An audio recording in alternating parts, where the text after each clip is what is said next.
also me. In my Father's house and in mansions. If it were not so, I would have told you. I go to prepare a place for you. And if I go and prepare a place for you, I will come again and receive you unto myself. That's where I am. There ye may be also. And whither I go, ye know, and the way ye know. It's about time, man, because I'm ready to go home. I'm ready to get the kingdom. I'm ready to live. I'm ready to breathe fresh. I'm ready to have beautiful, pure women, okay? Not no strawberry hollows on this side. I'm ready to have children, man, you can vibe with, okay? Be around brothers. Be around the Lord himself, okay? I'm ready to go and visit places in the galaxy that we didn't know exist. All right? I'm ready to walk on sandy beaches, man, and explore the ocean floors. I'm ready to fly, okay? I'm ready to eat real food, okay? I'm ready to drive a chariot, man. All right, I'm ready to minister to the Lord and to be ministered to, man. Okay, I'm ready to worship Yahushua in its full entirety. Okay, I'm ready for it. We're ready, man. I'm ready to see angels and greet angels.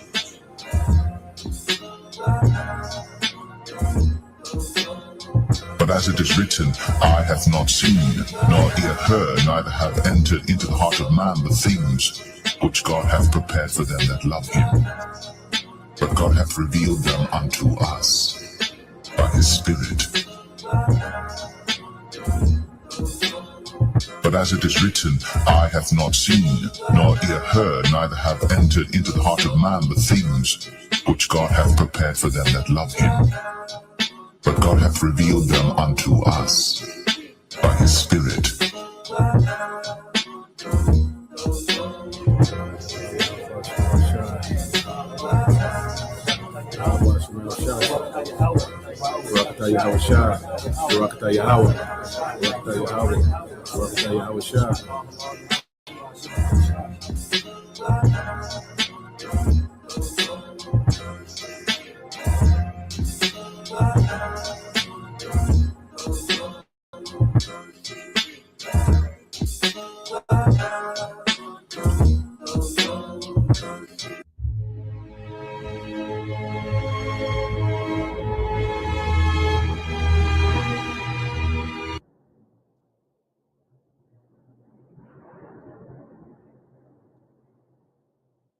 The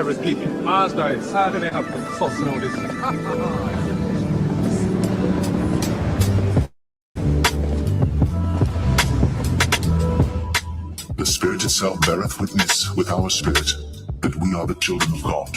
And if children, then heirs, heirs of God, and joint heirs with God. If so be that we suffer with him, that we may be also glorified together. For I reckon that the sufferings of this present time are not worthy to be compared with the glory which shall be revealed in us. For the earnest expectation of the creature waiteth for the manifestation of the sons of God. For the creature was made subject to vanity, not willingly, but by reason of him who hath subjected the same, in hope, because the creature itself also shall be delivered from the bondage of corruption into the glorious liberty of the children of God. For we know that the whole creation groaneth and travaileth in pain together until now, and not only they, but ourselves also, which have the first fruits of the Spirit, even we ourselves groan within ourselves, waiting for the adoption to it, the redemption of our body.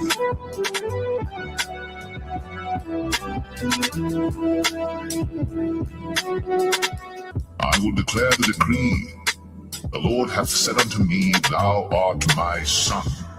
This day have I begotten thee. Ask of me, and I shall give thee the heathen for thine inheritance, and the uttermost parts of the earth for thy possession. Thou shalt break them with a rod of iron. Thou shalt dash them in pieces, like a potter's vessel. Be wise now, therefore, O ye kings. Be instructed, ye judges of the earth.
All right.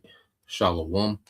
First and foremost, I would like to give all praise and glory unto Yahweh Bahashem, Yahweh Shai Bahashem, Rakakwadash, and double honors unto the apostles and the elders of GMS who rule well, teach well, being great examples to us younger brothers, and peace and blessings and salutation to the hopeful elect out there pushing his word and truth and in sincerity across the four winds in the name of Yahweh Bahashem, Yahweh Shai Bahashem, Rakakwadash, pushing to get up out of here. Shalom to the hopeful elect, the believers, the listeners whom have came back to the obedience of the scriptures through faith in Yahweh Bashim Shai.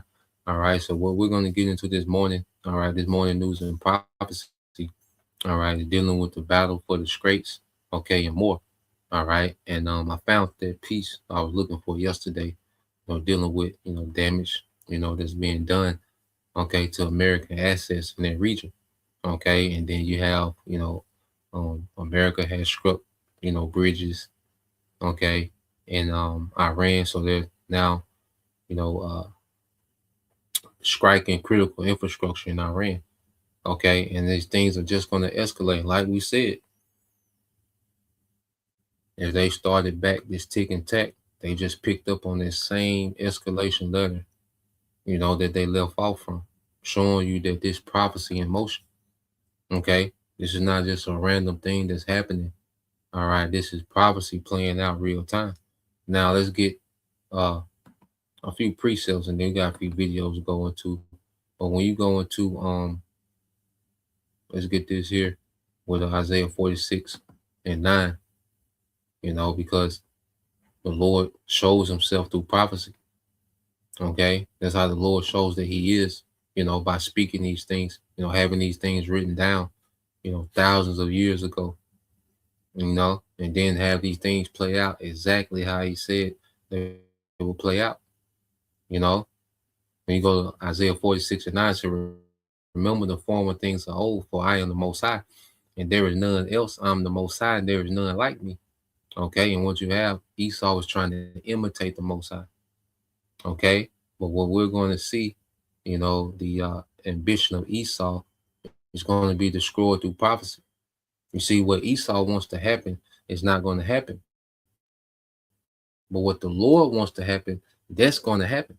And that's going to be the Lord showing that he is. Okay? Because Esau has this agenda, to set this technocracy up, to tap into immortality through technology, to be the Most High through technology, to have this, system set up to where, there's these permanent oligarchs, and this permanent underclass. Nah, man, all this not going to come to pass. He's going to get to a certain point, and the Lord's going to show that he is. And this war plays a major part of the Lord showing that he is, because the war ushers in Yahweh Shai. Okay, and this is why we follow these things, because it's a build up to Yahweh Shai, man.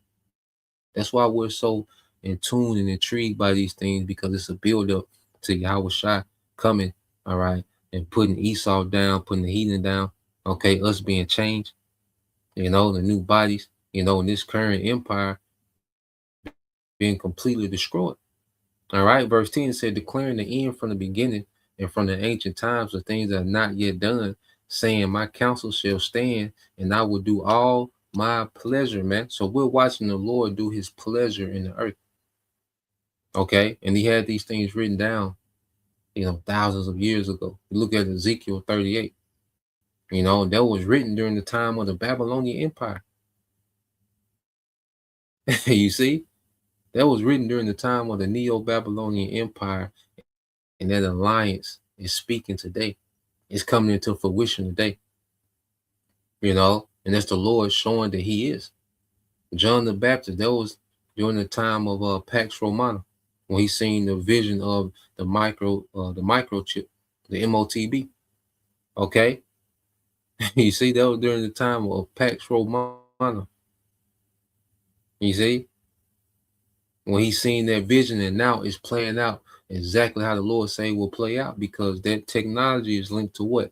Buying and selling. You know, it does more than that, but a great indicator of this technology is that it will be used to buy and sell. You know, the Spirit had John to leave a major, all right, clue about this technology, man. All right, that's a major note that he wrote down in the Spirit to where we can identify this technology, man.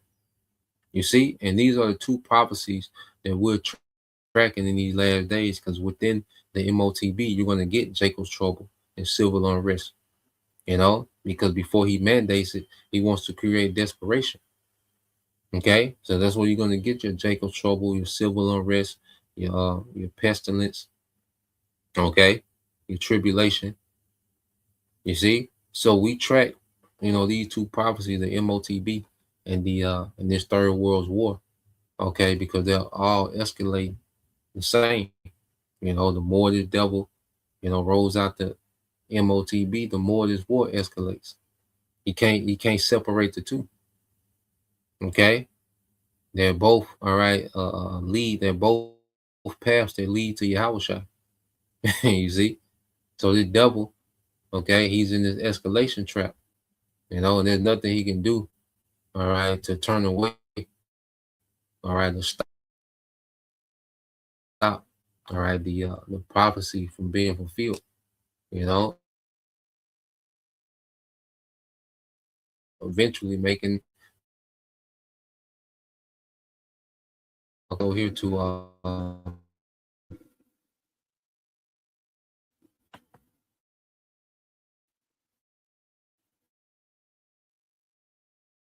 9.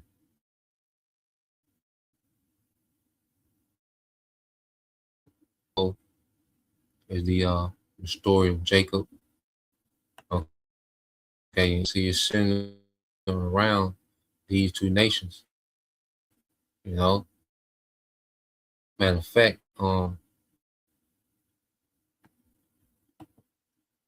real quick, let's get this in Hebrews. Then we'll get that in Romans the 9th chapter. The book of Hebrews, chapter 11 and verse 20. All right, it said, by faith, Isaac blessed Jacob and Esau concerning things to come. And what was Esau blessed with? He was blessed with gain, the fatness of the earth through the sword, and he will maintain his prosperity through the sword. Okay? But then you had Jacob that was promised an everlasting kingdom that will come, all right, at the end of Esau's kingdom. You see? So you look at the events that's happening in the planet Earth, okay, it's centered around the characters of Jacob and Esau. That's why in these last days, the Lord had us to awaken in the end of this man's kingdom. You see? And the Lord had a perfect time. He had it set up for a perfect time for us to awaken at the end of this man's kingdom, because now we're in a transition of power. Okay, now we're finna go from the blessing of Esau, which is to rule the earth through the sword, to the blessing of Jacob, which is to rule the earth forever in righteousness, man. You see, so we woke up, we awakened in the middle of a transition of power. You see, the Lord had this thing mapped out from the beginning. And it was prophesied that we will wake up. Okay, so now what we're getting ready to see is the Lord is getting ready to take down an empire. Okay, and so we're living in the takedown of an empire, man. All right, and the Lord has this war. The Lord kindled this war to begin that takedown. You see, as Esau, his ambition is to, establish, to do a global reset and establish a new world order. Well, no, the Lord, all right, has an agenda that's beyond, all right, the ambition of the elites. Okay, and that's to eventually establish Yahushua as the King of Kings in the earth, man. Okay, the first fruits, 144,000, to be part of that governing body, you know, and the rest of the 1/3, men, women, and children, that's allotted for salvation. Okay, when you go to Romans, the 11th chapter, no, Romans, the 9th chapter, so like, that's what I want, Romans 9. Okay, and why does the theme of Jacob and Esau, it's all throughout the scriptures, man. Okay, when you go here, this is Romans 9 and 11 said, for the children being not yet born, neither having done any good or evil, that the purpose of the Most High according to election might stand, not of works, but of him that calleth.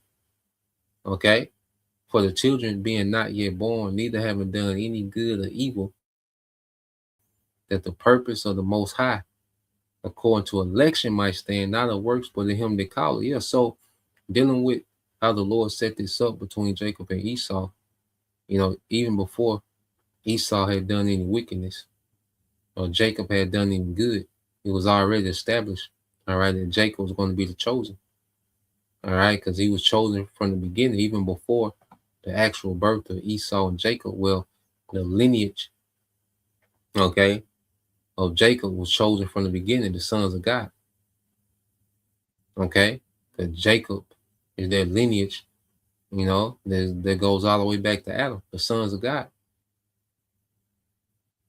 You see, and then you have Esau, all right. His line is the rejected line. It comes from Adam, but it's the rejected line of Adam. You know, Lamech, Tubal, Cain. Okay, you see, that's the rejected line of the Most High, man. You know, and then as we know, okay, Cain and Abel, you know, will come back as Jacob and Esau. Okay, and just as Cain was rejected, you see, for his unlawful sacrifice, well, Esau was rejected, man. You see, and just as Abel, all right, was accepted because his righteous sacrifice, well, Jacob was accepted, man. You see, because Esau is reject, he's a reject lineage, man. Okay, and the Lord is finna address, all right, this reject. You see, Romans 9:12, it was said unto her, that elder shall serve the younger. See, how is this going to happen? Through prophecy. Okay, because when this war, all right, when the smoke settles in this war, you Edomites will be in captivity. Okay, the grand finale of this war, all right, Yahweh Shai, okay, is going to put down all heathen authority, okay, destroy all heathen militaries, okay, and you Edomites and you other nations are going into captivity. But dealing with Jacob and Esau, the elder shall serve the younger. Well, the Lord is setting the stage up for that prophecy to be fulfilled. They haven't been fulfilled yet. As it is written, Jacob have I loved, but Esau have I hated. And see, we're really finna see the hatred that the Lord has for Esau. It's finna be on display for the world. And it's beginning now. That's why Esau is looking tacky. He's being embarrassed. Okay. You know, you can tell this nigga's on the back foot. Certain things ain't, because the Lord's finna embarrass Esau, man. Okay. This is what we're finna see. The Lord's finna show the world that he hates these Edomites, man. Okay. So let's jump down. Verse 17. It says, for the scripture said unto Pharaoh, even for this same purpose have I raised thee up, that I might show my power in thee, and that my name might be declared throughout all the earth. Okay, so the Lord has lifted Esau up to make a name for himself. Because how is the Lord known? You know, when you go to Psalms 9 and 16, how is the Lord known? Okay, how does the Lord get a reputation for himself in the earth? This is Psalms 9 and 16. The Lord is known, all right. The Lord Yahweh by Shema Shai is known by the judgment which he executed. The wicked is snared in the work of his own hands. Yeah, Esau is in the snare. He's entrapped himself. His ambition for the new world order has trapped him into, all right, the prophecy of his own destruction, man. The Lord set this nigga up for failure. Okay, the Lord knows that Esau is a proud, ambitious nigga, man. Yeah, like the brother said, Esau was born to lose. He's a born loser, man. You know, that's a lesson within itself. Let me write that down so I don't forget it. Yeah, Esau is a born loser, man. Okay, and we're in the time where this nigga finna lose. So I got a few videos I want to get into. All right, speaking with how things are going, with this current back and forth. You see, uh, so yeah, let's go from there. Let's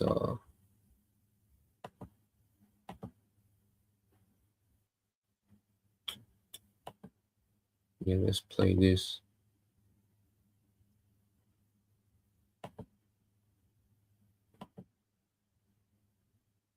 Strategic defeat in the greatest armada in the history of Star Wars in a little over 2 months. Who could possibly imagine this only a few months ago? And that's exactly where we are. The primary targets. 99% of law firms have no idea how to allocate their money to build the law firm. Were not just any military installations, they were the logistical arteries that keep the American war machine pumping. Reports confirm that the Iranian drones struck facilities belonging to Halliburton, the American oil services and logistics giant that holds billions of dollars in U.S. government contracts. Halliburton is the lifeblood of the U.S. military supply chain in the region, and by hitting them, Iran sent a clear message: we can sever the head of your operations whenever we choose. But Halliburton wasn't the only target. The Kuwait and Gulf Link Transport Company, better known as KGL, which holds hundreds of millions of dollars in U.S. military contracts, is also located in the same compound. This company is responsible for heavy lift transportation and distribution of food and supplies to American military bases across the Persian Gulf and the wider Middle East. By destroying these logistics hubs, Iran has effectively paralyzed the American ability to sustain its occupation forces in the region. The sheer scale of this operation is breathtaking. NASA's FIRMS, the Fire Information for Resource Management System, which uses satellite imagery to detect thermal anomalies and active fires, confirmed a massive blaze in the industrial town of Al-Shuaiba in Kuwait. And let's talk about the so-called fatigue on the side of Yemen. The Yemeni army... I want to go here too, because like I said, America is losing assets quickly, man. You see? Like the things that they're striking, is destroying America's ability to wage war in their region. Okay, and this will cause America to tap out last time, and then they've been sucked right back into it because it's the Lord that's keep throwing America back into this thing, man. Because the Lord has a purpose for Babylon. Okay, so this devil is rolling out his new world order. The Most High is rolling out his destruction, man. Okay, but I don't know why I jumped, but go back a little bit. But they saying over 200. There's rumors that there's over 200 soldiers that was killed in Kuwait. 200 American soldiers, man. But you're not going to hear that on the mainstream media. Shelters in Kuwait, with staggering preliminary figures. The trauma. Pepe Escobar, the legendary Brazilian geopolitical analyst known for his unflinching takes on the empire's overreach, has dropped a bombshell that the corporate media is either downplaying or outright ignoring. According to reports circulating in alternative and international media, the latest wave of Iranian strikes has obliterated one of the major troop shelters in Kuwait, with staggering preliminary figures suggesting that at least 200 American soldiers have been killed and as many as 15 others are critically injured, fighting for their lives in military hospitals across the region. While Western outlets and the Pentagon are desperate to spin this as a minor skirmish, the reality on the ground tells a completely different story. Videos have emerged from the scene, grainy, chaotic, but undeniable, showing Iranian Shahed 136 loitering munitions diving with terrifying precision into the heart of the American logistical hub. The footage shows interceptors firing desperately into the night sky, but doing little to stop the swarm of incoming drones and missiles. It was a devastating, coordinated assault. Now, Kuwait, you have reports of 200 American soldiers, that were unalive. you know, in 15, you know, trying to recover. Report that happened in this hotel.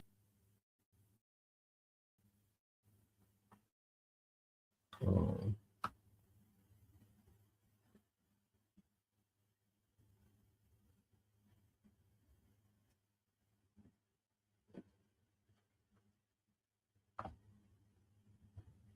There's one more video I had. Oh, here we go. Yeah, so let's play a little bit of this. Okay, so you got reports that it was some top officials, you know, in this hotel. I want to say it was Dubai, you know, and they got hit, and they're saying there's a possibly over 60 U.S. personnel was killed at the Crown Hotels in Amman.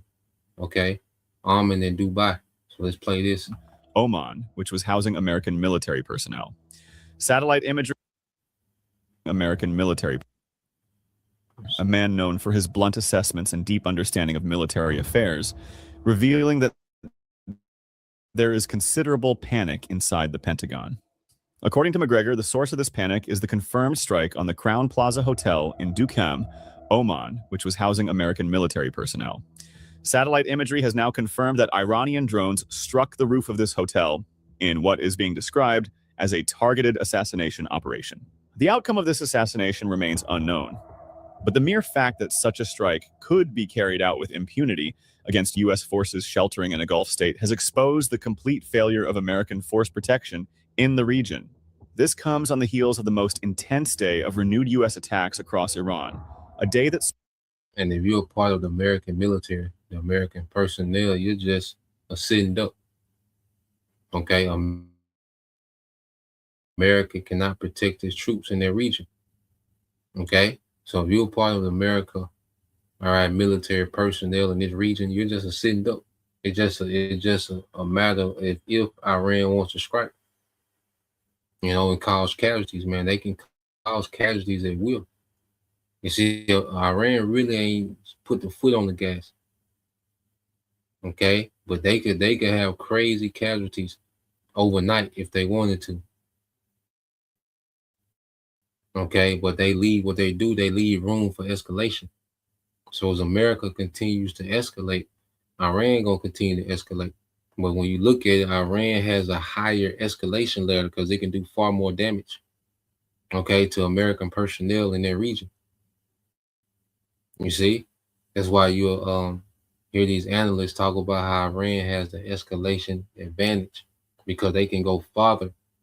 Okay, they can really affect all those GCC nations. You know, if America really taps into, you know, the water and the, you know, the electricity of Iran, well, Iran can do that to 7 different countries in their region. Okay, including Israel, a small hatch. They can turn the lights out in the state of Israel. Okay, and Americans know this. That's why America, they're not, you know, they're striking, but at the same time, okay, they know that Iran can escalate this thing way farther. Okay, just in conventional war. All right, so let's go from there. And I want to get this video because this breaks down what we see happening and how, you know, Iran is fighting this war. Okay, now when you go into you go here. Now this is a pretty good video. I'm gonna leave the link to this one in the description, but he's gonna go into it. And then I got another documentary of writers I can do, hopefully next week sometime, you know, dealing with some more history. You know, it goes all into, you know, Russia, you know, going back to the 1800s. You know, and it makes a lot of things make sense today.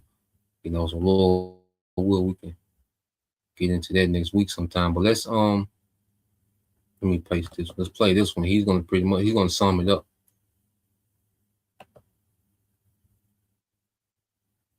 All right, or particular things that we see happening. All right, so let's play this. Iran has defeated the US empire and humiliated Israel. They did what no one thought was possible. And we know this is just the beginning of the war. You know, this is just the beginning. You know, so in the opening stages, you know, Iran, you know, has systemically, you know, defeated the American military. Okay, because what we're seeing from America is just desperation now. Okay, there's really, you know, because all their options are bad, and that's the Lord that got it set up like that. You know, the least are taking this opportunity to do a global reset and roll out this new world order. Okay, but the Lord, all right, has started an escalation ladder, an escalation trap, which is going to lead to the coming of Yahushua. You see, so there's no good options for America, man. Okay, and there's no good options for the elites. Okay, because because the elites only have, you know, really one move is to make this MOT mandatory. You know, to wreak havoc on the American society, on the American population, and to make this MOT mandatory, man. Okay, and then they're done. You know, because after that opens up the door for the war to go nuclear and the return of Yahushua, which is the end of the elites rulership, man. End of the elites global, okay, empire, man. You know, which they've been running through America. You see, the American system, you know. So let's play this. Forced the largest. Iran has defeated the US empire and humiliated the largest military empire the world has ever seen to the negotiating table. The Iranians, very smart people. They're sort of primitive genius. This is the story of how it happened and why the world as you know it will never be the same again. Between 1776 and 2019, the United States carried out over 392 military interventions worldwide. Yes, they failed to win in Korea. They stumbled and fled in Vietnam. They spent trillions only to be worn down and forced out of Afghanistan.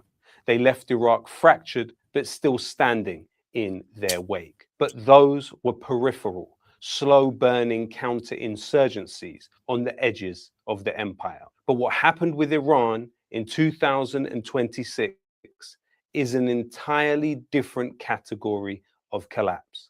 The empire has never faced a systemic defeat like this. It has never been fundamentally broken, outthought, and humbled on this scale. For decades, Washington and Tel Aviv spoke of Iran not as a country, but as a target, an inevitability on the neoconservative hit list. But in 2026, the unstoppable force met an immovable object.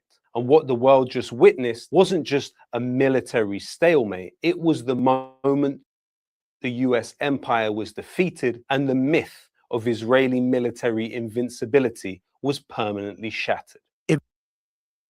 Websites your competitors don't want you to know, part 2. All you do is go to this website.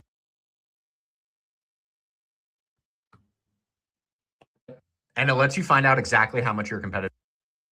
If it weren't for me, Israel would not exist today. How did a nation completely suffocated by Western blockades managed to outmaneuver, outlast, and ultimately break the political will of the most heavily funded military alliance in human history? Let's look at the numbers. Iran didn't try to build a stealth fighter to match the American F-35. Instead, they saturated the skies with the Shahed drone series, built using commercial, off-the-shelf parts. Total cost to assemble, roughly $20,000 each. And this is where the financial trap snaps shut. To shoot down a $20,000 drone, US and Israeli forces were forced to fire Patriots, Arrow 3s, and THAAD systems.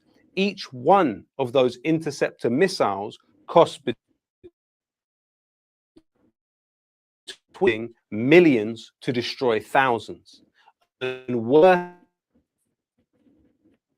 than the financial cost is the stockpile cost. First, the slow drone.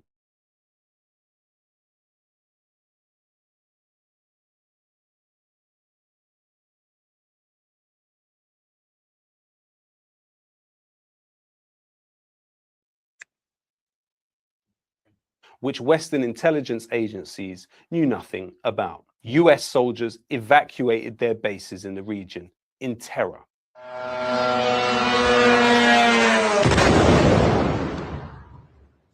But Iran's asymmetric strategy understood that the modern Western soldier carries a tracking beacon right in their pocket. Iranian intelligence managed to track the personal iPhone data of US military personnel. Iran was able to target US soldiers right in their hotel rooms. To make these precision strikes completely unjammable, Iran shattered the ultimate Western monopoly, GPS.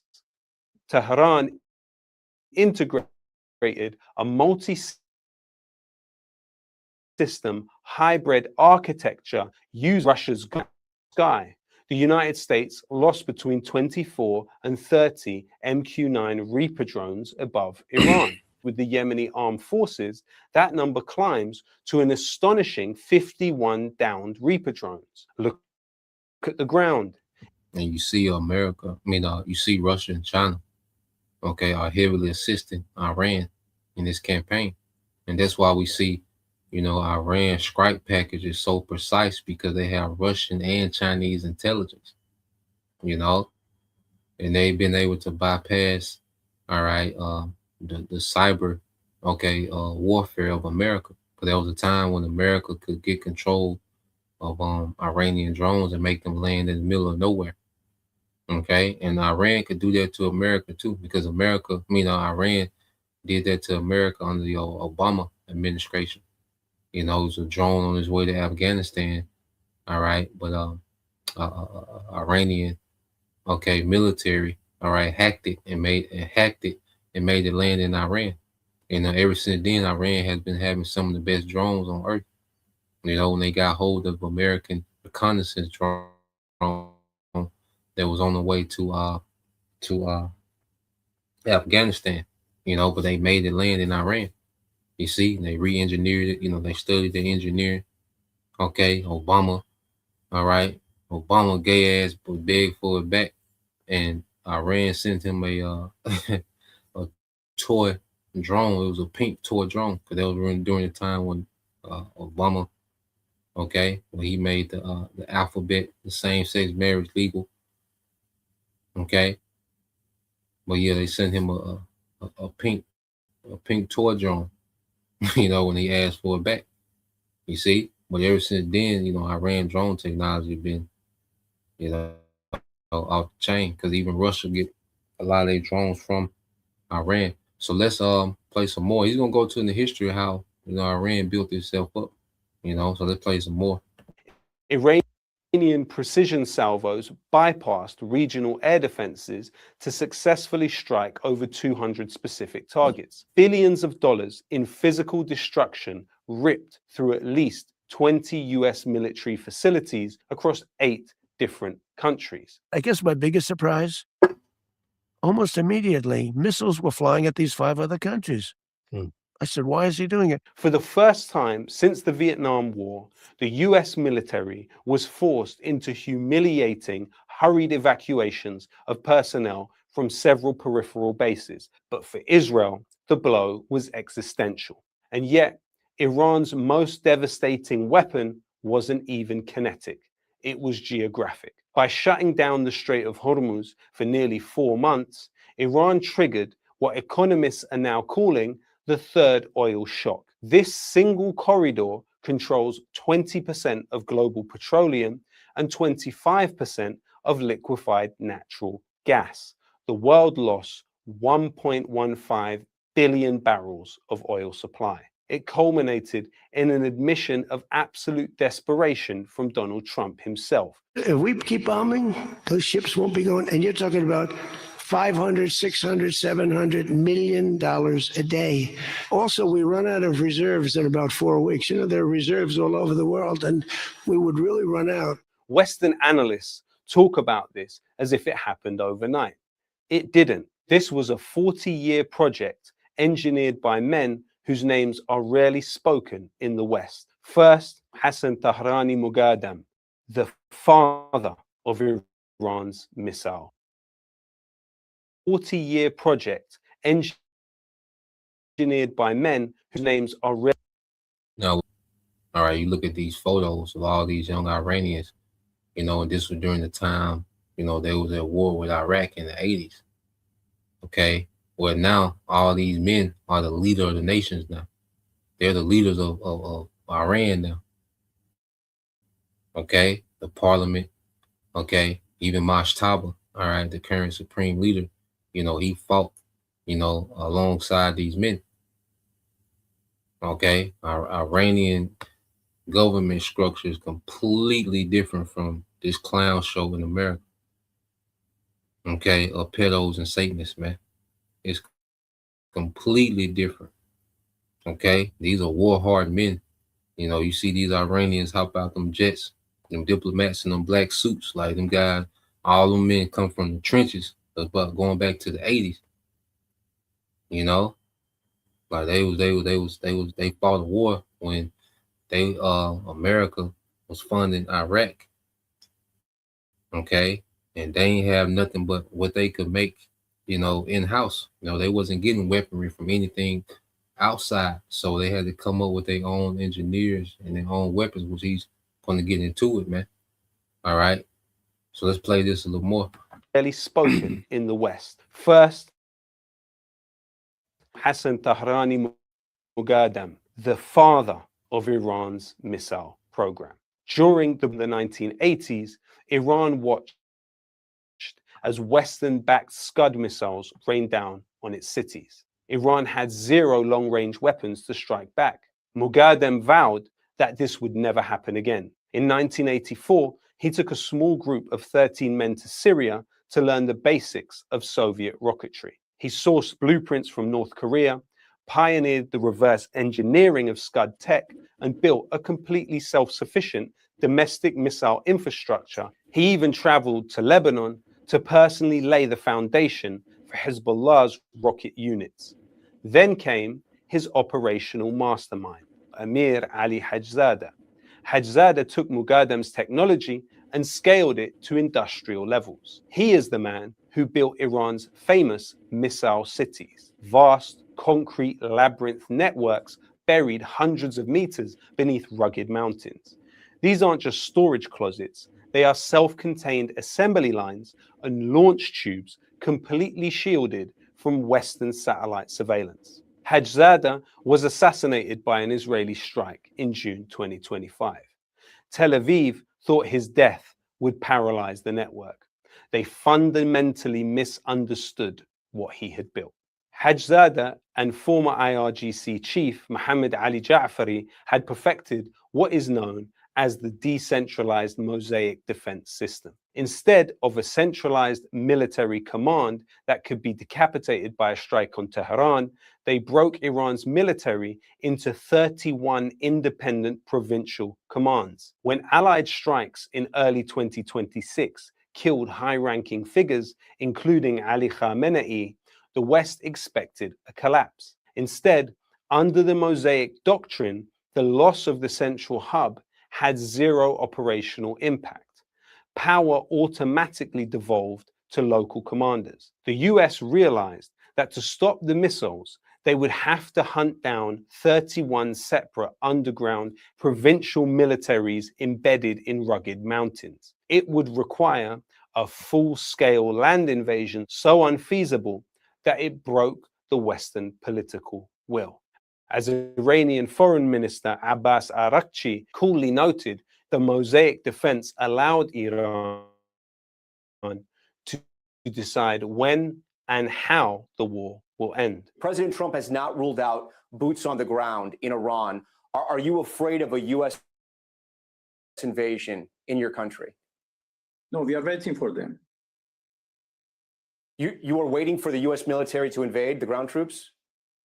Yes, because we are confident that we can confront them, and that would be a big disaster for them. He said what he said, you know, Esau had to ask twice. Yeah, nigga, hey, take your ass over there. You'll see. Because Iran, because we play chess, Iran is so many moves ahead of America in this war. All right, they're just gonna end up in the ground game, which we know. Okay, it's gonna end in an attempted invasion, which is gonna be a slaughter. Okay, it's gonna be a slaughter for American troops, man. And the Lord got it set up like that. That's why let's get some precepts. Well, I said it's a pretty good. I gotta start watching some more of his content. I just started watching this morning, but Spirit gave it to me this morning. But it's pretty good. It sums everything up, and even how Iran got to the point, with this missile program.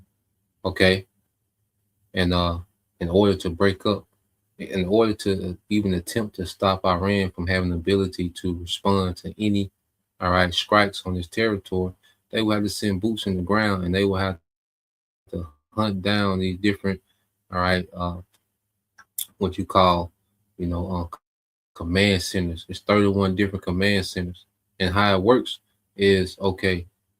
When the commanders go to their meeting, and let's say 4 or 5 of them get assassinated, well, whatever command center that they commanded, well, there's already a next in line, and he got his strike packages for the next 6 months or maybe the next year. So he already know what to strike for the next 6 months. So he knows that, look, if I don't come back, nigga, go ahead with the play. You got the strike packages, the coordinates, just hit the button. You see? So you got that happening with 31 different command centers.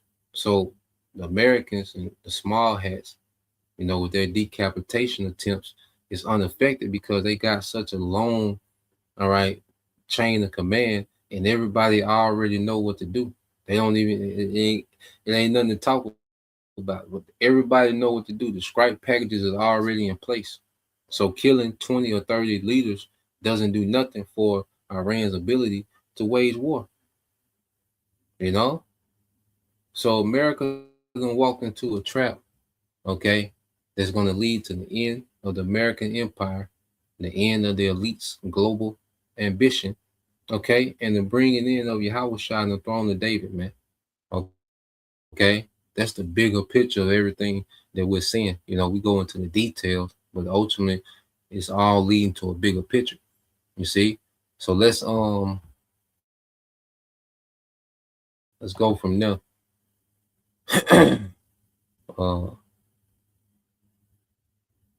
Yeah, the no, the no huddle, man. Okay, everything will go. Everybody know the assignment. Everybody know the assignment. So let's go here, because we know that these devils, their last ditch effort is going to be a ground invasion, which is going to go terrible, man. Okay, absolutely terrible. You see? So when you go to the book of Joel, chapter 2, and verse 20, it said, "But I will remove far off from you the northern army," and that's the American military, "and will drive him into a land barren and desolate," and that's in the Saudi Arabia. Okay, that's where they're going to be staged at, in Saudi Arabia, with his face towards the East Sea, which is the Persian Gulf, which the Euphrates runs into, all right, the Persian Gulf. Okay, so his face towards the Persian Gulf, and his hinder part toward the utmost sea, was the Red Sea going to be behind them, So that's that geography between the Red Sea and the Persian Gulf, which is Saudi Arabia, man, that barren land. It says, "And his stink shall come up, and his savor shall come up, because he have done great things." Yeah, so this is a obliteration, man. His stink shall come up, them dead bodies. Okay, them gonna be dead bodies, man. Okay, this attempted invasion of Iran is gonna go horrific, man. And said, because he have done great things, yeah, because America is guilty of a lot of wickedness, man. Okay, and you put this American uniform on and go fight, guess what? You're guilty as well. You're trying to forward the wickedness of the elites. You're trying to forward the wickedness of Esau. in this American military, all right, uniform, man. Okay, so now you're guilty, okay, of the wickedness of Esau, man. Okay, so now, man, we in some beautiful times. You see, we're in some beautiful times of watching, our power at work. As the scriptures say, let's get that in the book of Luke. You see, everything going exactly according to plan. Okay, Esau gotta get his shit together. Prophecy on point. You see, Esau got all the attacking shit going on. Okay, well, prophecy on point. See, Esau gotta get his shit together, man. Like I say, he ain't got no answer for that no huddle offense, man. Okay, Iran breaking the scoreboard on goddamn the American military, man. Okay, this is Luke 10:23 says, and he turned, it says, and he turned him unto his disciples and said privately, blessed are the eyes which see the things that ye see. And we're blessed to see these things, man. Remember, these are prophecies of thousands of years ago. All of them coming to pass right now. Like we always get into Ezekiel 38, it's happening now. Jeremiah 50:9 is happening now. Jeremiah, well, the 50th chapter, that whole chapter, Jeremiah 50, Jeremiah 51, the whole chapter is happening now. Jeremiah 49, them 3 chapters is happening right now. Okay, they were spoken thousands of years ago, but they're happening now. So blessed are our eyes to see these things happen, man, to see our power at work. Verse 24 said, for I tell you that many prophets and kings have desired to see those things which you see and have not seen them, and to hear those things which you hear and have not heard them, man. Okay, so what we're seeing and hearing in our day-to-day life, man, our forefathers desired to see these things, man. This is the last Edom, this is the last heathen rulership. Okay, that's why you go here in Luke. You see, let's go here to the book of Luke, chapter 21. Okay, Luke 21 and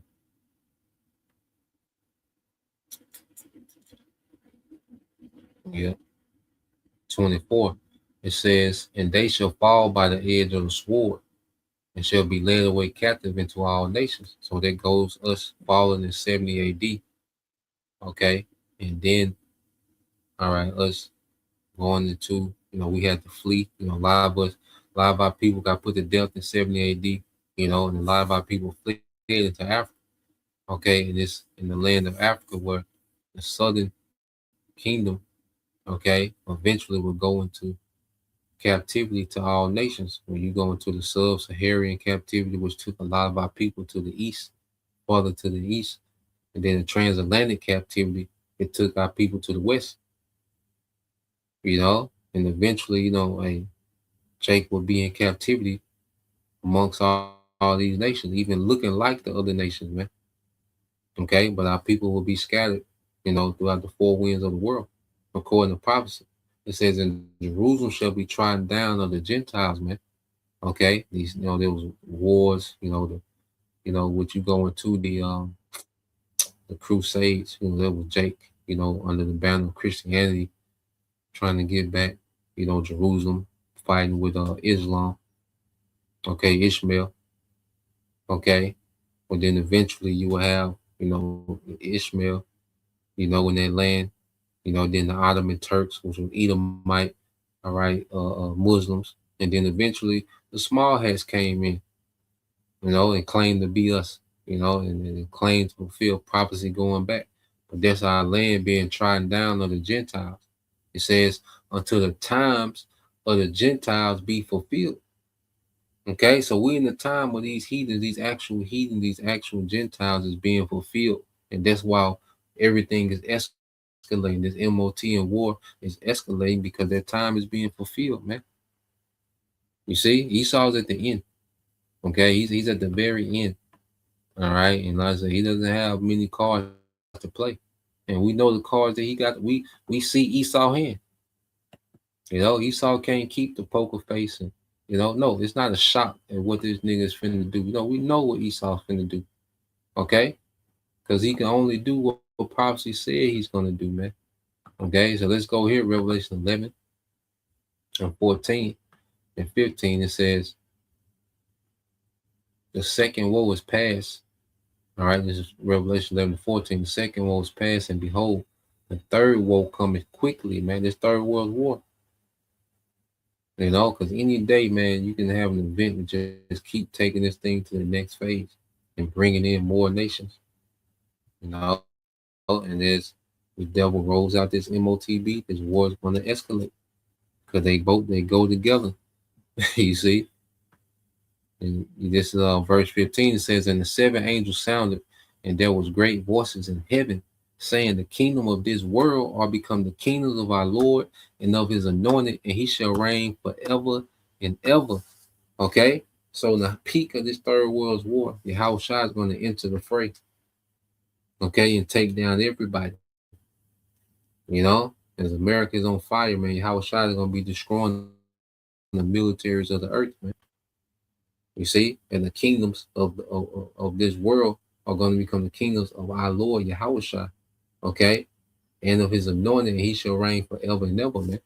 Okay, so there's a righteous kingdom that's going to be established forever. Yahushua is going to establish the throne of David. The tribes are going to be united as a remnant. The first fruits, that governing body, going to be established forever. Okay, so we're watching the build up to that happening, man. You see, so yep, you get this one. Yep. Oh man, it's one of my favorite precepts. You see, it's one of my favorite precepts. So yeah, let's read this to beloved brother Elazar. Yahushua is coming back soon. 1 Corinthians 15 and 24. Then cometh the end. We're here. This the brawl for it all. Just the battle for it all. And these nations, and see, that's also a driving force behind, this war, is that these nations have their own ambition. China has this ambition. Russia has this ambition. They agree on the system, the technocracy, okay? But they all have their ambition within this new system. You see? So it's a brawl for it all. But guess what? We know who prevails, man. You see? And that's Yahushua. Okay? It says, then cometh the end, when he shall have delivered up the kingdom to the Most High, even the Father, when he shall have put down all rule and authority and power, man. Yahushua is coming to put down all heathen rule, authority, and power, man. He's going to take that power into himself. All right, he's going to conquer the earth in righteousness in the name and authority of his Father Yahweh. Okay, and he has the authority to redistribute the power and authority in the earth to what his brethren, beginning with the first fruit, man. Okay, so this is what we're watching, man. And just like the beloved elder Kazak went into the other day, man, how Shah's finna redefine reality, man. We ain't started to live yet, man. Okay, we got everything to look forward to. So yeah, I'll leave it there. Lord will. All right, you brothers. All right, and you few sisters edified once again. I want to give all praise and glory unto Yahweh, Bahashem, Yahweh Shah, Bahashem, Rakakwadash, and double honors unto the apostles and the elders, GMS, rule well, teach well, being great examples to his young brothers. And peace and blessings, salutation, hopefully, shalom.